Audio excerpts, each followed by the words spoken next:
Iran যুক্তরাষ্ট্র সংঘাতের মোড় ঘুরছে আবারও। এবার ইরানি পতাকাবাহী জাহাজের দখল নিল মার্কিন বাহিনী, আর এই ইস্যুতে আবার উত্তপ্ত হরমুজ প্রণালী।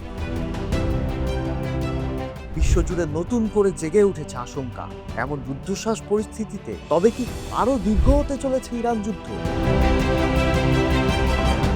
ইরানি একাধিক সংবাদ মাধ্যম সূত্রে জানা গেছে, চাবাহার বন্দর থেকে ৮০ কিলোমিটার দূরে তুস্কা নামের একটি কার্গো জাহাজে হামলা চালায় মার্কিন বাহিনী।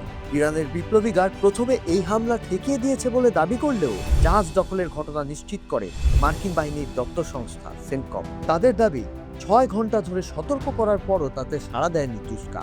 এক পর্যায়ে জাহাজটি লক্ষ্য করে গুলি চালিয়ে নেওয়া হয় এর দখল।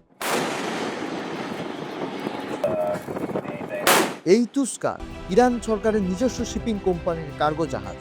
এই কোম্পানি তার মালিকানাধীন জাহাজ সহ সব সম্পত্তির ওপর মার্কিন নিষেধাজ্ঞা দেওয়া আছে বহু আগে থেকেই। সুতরাং মার্কিন মিত্র জাহাজগুলোর বন্দরে এসব জাহাজ ফেরানো নিষিদ্ধ।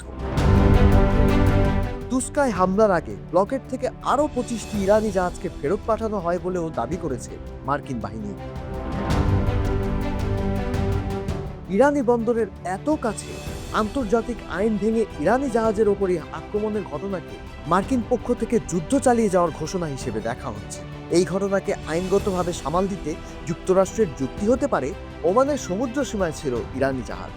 এ দাবির সত্য মিথ্যার উপর নির্ভর করছে অনেক কিছু। এদিকে নিজেদের মাঠে ওয়াশিংটনের কাছে এমন হার মেনে নিতে পারছে না তেহরান। সংবাদ মাধ্যম তাসনিম নিউজ বলছে, কার্গো জাহাজে মার্কিন হামলাকে সন্ত্রাসবাদ ও যুদ্ধবিরতির লঙ্ঘন হিসেবে দেখা হচ্ছে। এর প্রতিশোধ নিতে ইয়েমেন ও আফ্রিকার মধ্যবর্তী বাব আল মান্দাব প্রণালীও বন্ধ করে দেওয়ার সুযোগ আছে ইরানের হাতে।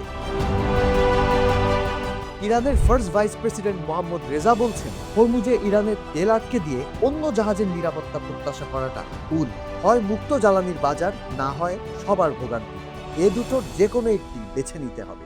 আর ইরানের ভেতর মানুষ চিৎকার করে বলছে, আমরা যুদ্ধকে ভয় পাই না।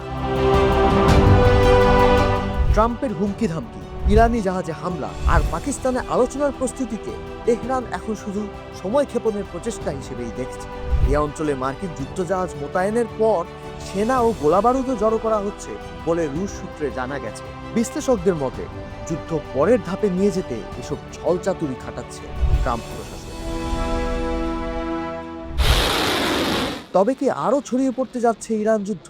আকাশের পর এবার সমুদ্রই কি হতে যাচ্ছে নতুন রণক্ষেত্র?